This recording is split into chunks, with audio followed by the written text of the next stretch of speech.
Hello pre-calculus students, and welcome to the homework discussion, the post-quiz homework 5.1 through 5.3. As you can see, it's under the Select Answers tab, page 374, numbers 61 through 67 odd. Now you've already done this, but you did it with the interval 0 to 2 pi. Today we're going to do it, redo it really, using n, because there won't be an interval. We'll also do problems 62 through 68 even, and we'll give you guidance, maybe one or two odds or evens, so that you can kind of see where to go with that. Answers for all are on OneNote via the page here. As you can see, the answers page, which is a sub-page of this particular page. You can see that there. We'll talk about how the answers unfold in some cases, but also versions of the answers that I'll also accept. Okay, so the question that I wanted to take a look at here with you guys is number 63. We were assigned this in the past. But number 63 was one in which we were doing, as I had asked you to do the night before, do it where the interval was 0 to 2 pi. Kind of revise the directions in that regard just so that it looked more like the notes from that day. So if we do this particular problem, or solve this particular problem for x, such that it falls between 0 and 2 pi, we really want to also think about, because it's not just x, it's 4x, we want to consider that multiplying the interval by 4 will then lead to, well, 2 pi times 4 being 8 pi. That tells us that we're going to have, typically instead of 2 answers, we'll have now 2 times 4, so 8 answers. So I'll go ahead and do all the work necessary for this, starting off where we set 4x equal to what? Well, we think about what angle or angles have a tangent of 1. And we can kind of reflect upon when that's the case. We know that the sine divided by the cosine will be equal to 1 at pi over 4 and at 5 pi over 4. The angles we're familiar with, very familiar with. So again, cosine of pi over 4 is root 2 over 2. Sine of pi over 4 is root 2 over 2. Sine over cosine, therefore, 1. In the third quadrant, it'll then be, well, just negative over negative root 2 over 2. That being just simply positive 1 again. So we'll go ahead and highlight those two angles, pi over 4 and 5 pi over 4. Okay. Because we're expanding our domain to 8 pi, we're going to have to include not just 2 pi, but another 2 pi, and then another 2 pi, in other words, 4 pi, 6 pi, 8 pi. So there'll be 2, 4, 6, 8 total answers. When I go through and divide all of those by 4, all of those 8 answers will fall between 0 and 2 pi. So let's go ahead and calculate just one revolution added to pi over 4, that being, simply if we think about it, plus 2 pi, and you could say 2 pi times 1. 2 pi as a fourth of pi is 8 pi over 4. 8 pi over 4, again, is just 2 pi. So if we take pi over 4 plus 8 pi over 4, that will be 9 pi over 4. Do the same thing with 5 pi over 4. We add that to an increment, in this case, one revolution, 2 pi. We say 2 pi times 1, or 2 pi n, is another way to think of it. 5 pi over 4 plus 8 pi over 4 is 13 pi over 4. And then just keep adding 8 pi over 4. 9 and 8, 17. 17 and 8, 25. And then 13 pi over 4 plus 8, that becomes 21 pi over 4. 21 and 8, 29 pi over 4. Okay, so these are our, I'm already starting to put the parentheses around the whole quantity here. These are our 8 answers that fall between 0 and 8 pi. Now we're not technically done. We're not done because we need to still, of course, divide by 4 or multiply by 1/4. So when we do this, we'll end up with x now equals, so this turns into pi over 16, 5 pi over 16, and so on and so forth.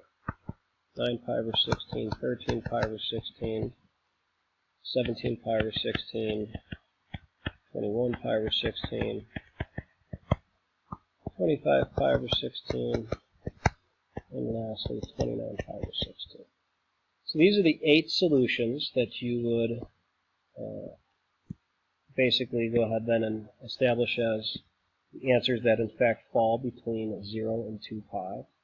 One of the things that we did in class also is just double check to see that that final answer is in fact less than 2 pi.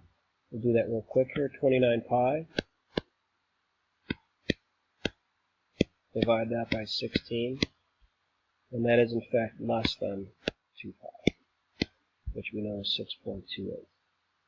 Now that's the approach that we took in class. Obviously these are a lot of answers to consider. But what would happen if we did the same exact problem, but instead of using 0 to 2 pi as our interval, what if we used no interval? Again, tangent of 4x equals 1. So no interval whatsoever. Well, the first step is similar in that we're going to say, okay, find out what angle or angles have a sine divided by cosine equal to 1. So I'll again highlight pi over 4 and 5 pi over 4. Now instead of, again, highlighting the interval, therefore domain, but also, of course, multiply it by 4, I'm going to go ahead and add the increments. In this case, instead of 2 pi, as we saw back beginning here, or essentially where we went ahead and continued to add multiples of 2 pi times 1, 2 pi times 2, 2 pi times 3, for example. Instead of doing all that, we're just going to go ahead and add pi times n. Now, if you're wondering why I'm adding pi times n instead of 2 pi times n, the idea here is that each respective angle, we'll go ahead and take a look at it again, pi over 4, and 5 pi over 4. Okay. If you add pi to pi over 4, it lands at 5 pi over 4. Similarly, if you add pi to 5 pi over 4, it lands at pi over 4. So I don't want to count necessarily the same angle twice if I continue the coterminal analysis. So I'll just go ahead and add pi over n to these two respective angles. So when I go ahead and multiply both sides by 1/4, I'll end up with x equals 1/4 times pi over 4, that's pi over 16, not surprisingly.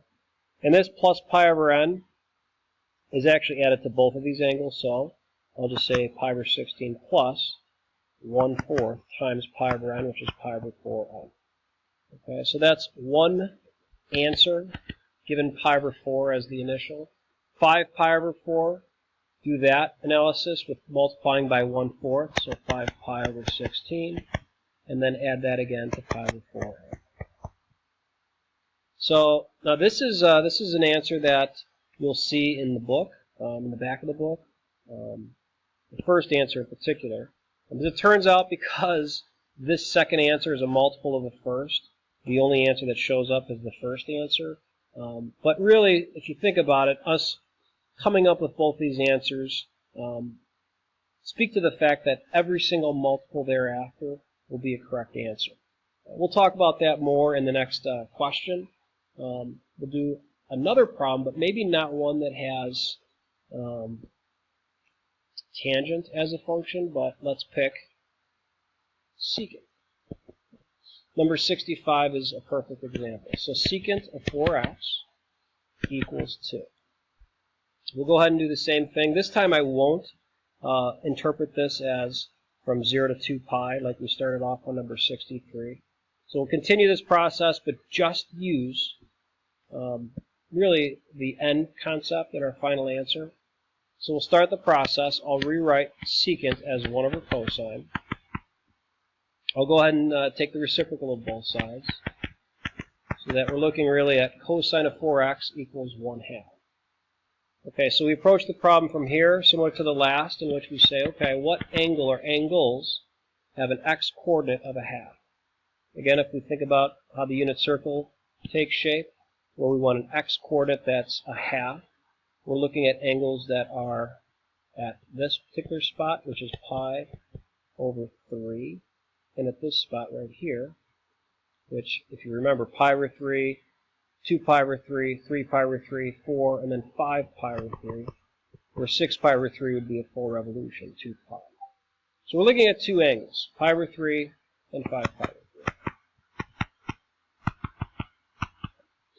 So, unlike tangent, okay, if we were to add 2 pi to pi over 3, all right, we've got a coterminal. And similarly, if we were to add 2 pi to 5 pi over 3, we've got a coterminal of that angle.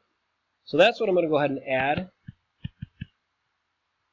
to each angle here. I'll write it as plus 2 pi n, which really is added to both.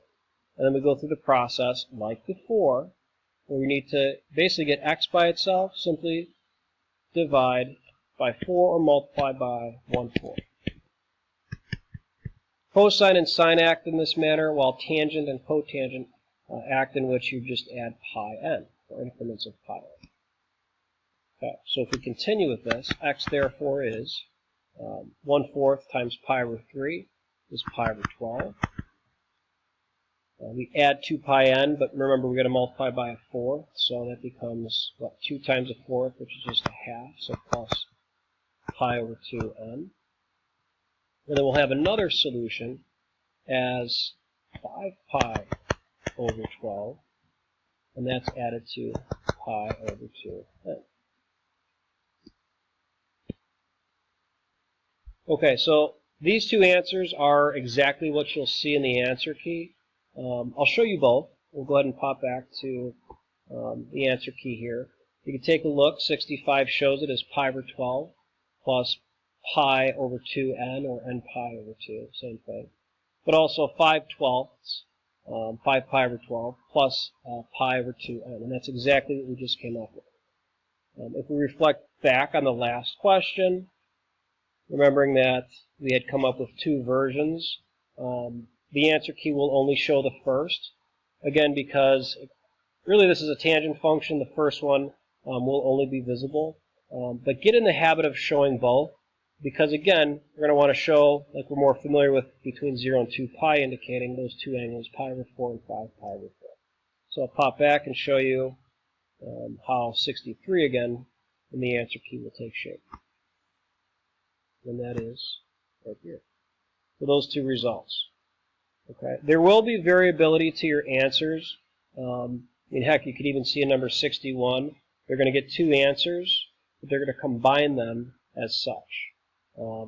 I am very happy with you guys continuing this, where these two answers are your final, just like we saw in number 65. Okay. Combining them is not necessary, so let's stick to the kind of two-version variety here. Your homework for tonight is to finish the rest of these questions. The answers to all of them, not just the, well, the odds are in the back of your book, but both odd and even are on that page that I indicated at the beginning. Please continue this. You can definitely check your answers, not just via this particular page that I've created, but also graphically. You can graph, as we indicated during class. You can graph, for example, the left side is y1, the right side is y2. See where they intersect, and that should be it. Have a great weekend.